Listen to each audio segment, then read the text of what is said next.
how you doing? It's Matt Munshine, Foxtrot Aviation Services, floor care technician specialist. I would say, add on extraordinaire, but I don't want to be a wise butt. But I'm here at one of the buildings that we have a contract with in Laverne, Tennessee. On today's floor, we're going to be stripping and waxing a VCT tile floor. So step one is you want to make sure the area is cautioned off, taped off, just make it safe, wet floor signs out, and make sure everybody's exited the building for the night. Then you grab your dust mop, and you get all the dust and dirt off the floor, and get it prepped to lay the stripper down. Get back at you. Okay, now we're gonna set up the stripper bucket. As you can see, I have like a quarter bucket of water. I'm gonna give it a 10 count. 1, 2, 3, 4, 5, 6, 7, 8, 9, 10. So that's basically 4 to 1. 4 parts water, 1 part stripper. And then you wanna test it by just doing a simple 5 by 5 or 10 by 10 area of the floor, and wait 10-15 minutes and see how it eats up the wax. And then you could adjust from there. You can add or subtract, or I mean, you could add more water to it to dilute it more. So you want to do a small area like this, and let it sit for 5 or 10 minutes.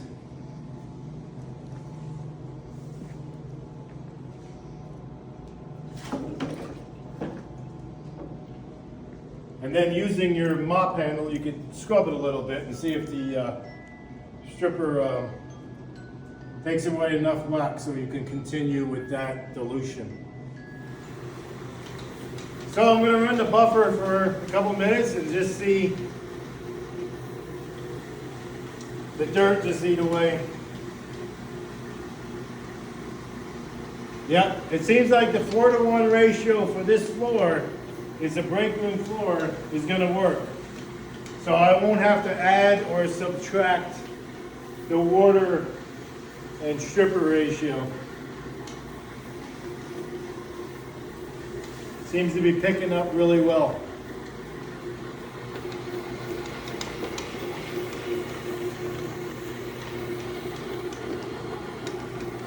So I go north and south, I go east and west.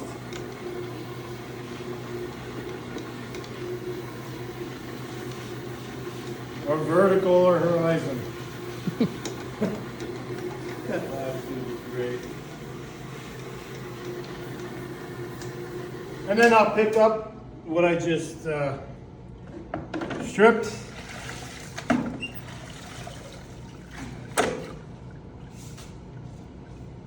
Now I'm going to be using a shop vac once we get to the bigger areas.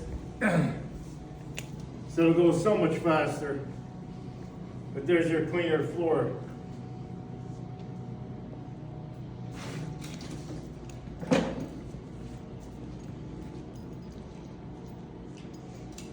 And if needed, you hit it again. Because sometimes the lighting from the ceiling doesn't give your best look for the cleanliness of the floor. Like I said, it seems like a good ratio with the stripper and water. So now I'm going to extend my area of stripping larger, like a 10 by 10. And a lot of guys like to do basically a lot more, but I found over the years with the experience that I have that sometimes certain areas of floor will dry faster if you don't shop vac it up, and if you're by yourself, which I prefer to work. It just seems to be a better result. So I did the 10 by 10 now with the stripper, the whole entire area, and I'll wait another 5 minutes and then come back and run the buffer and then pick it up with the shop vac. Okay. Okay, you want to make sure the cord is out of the way. I like to throw it over my shoulder. And then this is an amateur trying his first time running the buffer. So when you put pressure on the left hand and you press down, you're gonna go to the left. And you pick up on that buffer handle, you're gonna be going to the right. And it's all a matter of balance. You see how Dan here is struggling a little bit because he's just started, but he's doing really well, a lot better than some of the people I've seen start as a startup and running the buffer for the first time, and you end up smashing a big hole through the wall and taking out cove base and stuff. Well, there you have it. Anybody can do it. It just takes a little timing and practice.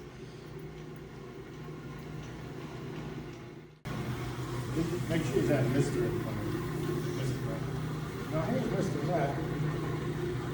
Done over 1,000 floors.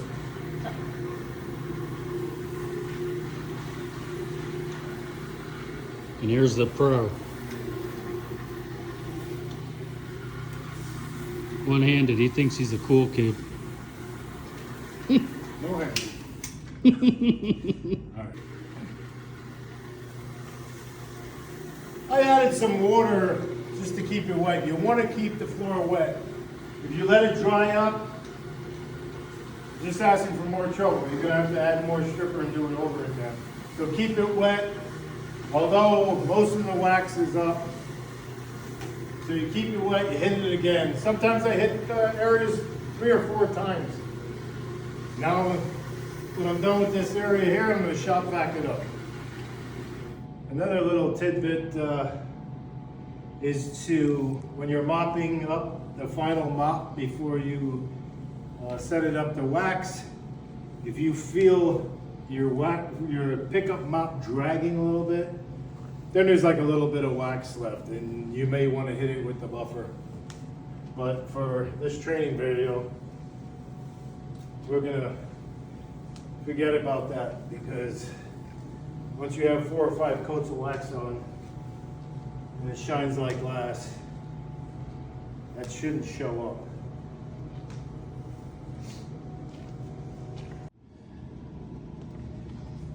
up. Okay, sometimes as you're stripping and waxing, and it's like a pre-game thing too, you want to make sure all your corners are clean.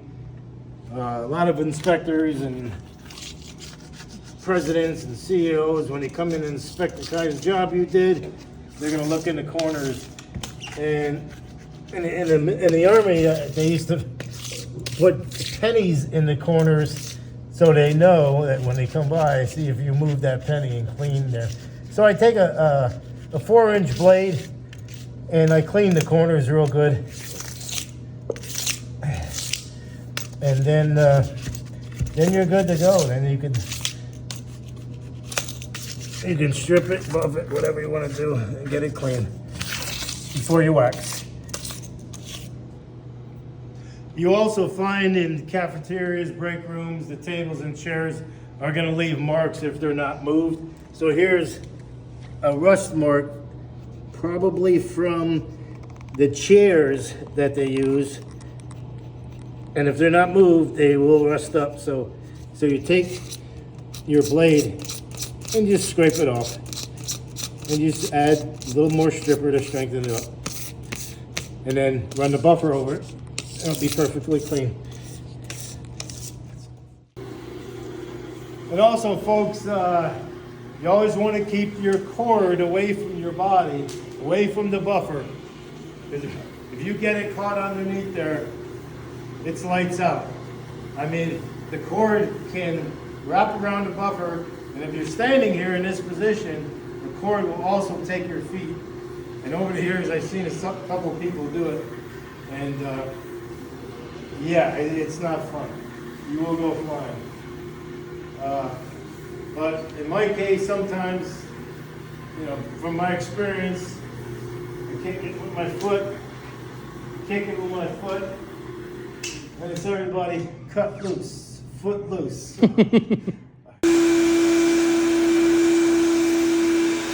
Now I got Dan shop vacuuming up the larger area of the stripper. I just got done stripping this section. As I said, I like doing it in sections. I don't like putting stripper on the whole floor, especially when you have an amateur helping you out. But No, Dan's the hardest worker I've seen yet. Besides moi. Now with these shop vacs, you have a little squeegee on the bottom of them. A lot of the construction guys take that rubber piece out, the piece that's acting like a squeegee, and then of course they change it for what they need, like drywall pickup and things like that. All right, I'll get back at y'all. Okay, we're in the final stage. We're gonna start waxing the floor. It's all cleaned up, ready to go. So what I'm gonna do is I dip my wax mop in the bucket, and I don't wring it out because it's just a waste of time if you ask me. But what I'm gonna do is I'm gonna run the edges first, and they want you to stay 4 inches away from the baseboard, the cove base, negative. You go right up against it. You just gotta be careful. Can't be like Free Willy in front of people. So then I swing back and forth with them up, waxing like this. And it doesn't really, the first coat, it doesn't matter. Sometimes you're gonna leave some spots. Hence the joke, oh, you missed the spot. So, because you're gonna get 3 more coats after this one. I usually go 4. Most companies go 3. I go 4 to 6, 4 to 7. And then, yeah, try to keep it as uniform as possible. And do your sections, just like when I was stripping the floor, do your sections. It just turns out more uniform that way. And this is the last buffing I'm going to do. Sometimes you'll have streak marks at the end after the second coat. What I like to do, I don't think many companies take the time to go over it, so I still use a black pad, no stripper, and then any little streaks, hair that arises, it's gone.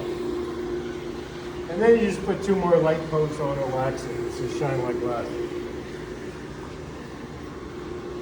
Hey folks, so this is your final step. This is called a furnisher. It's 2,000 RPM. What it does is put an ultra shine on the floor.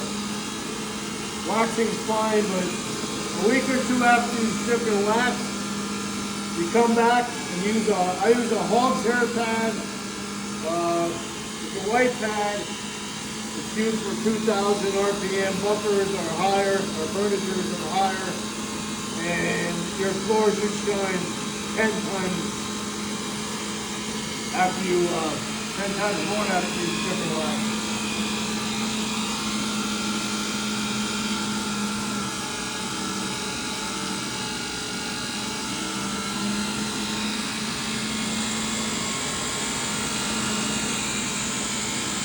What is that? Oh, it's nothing to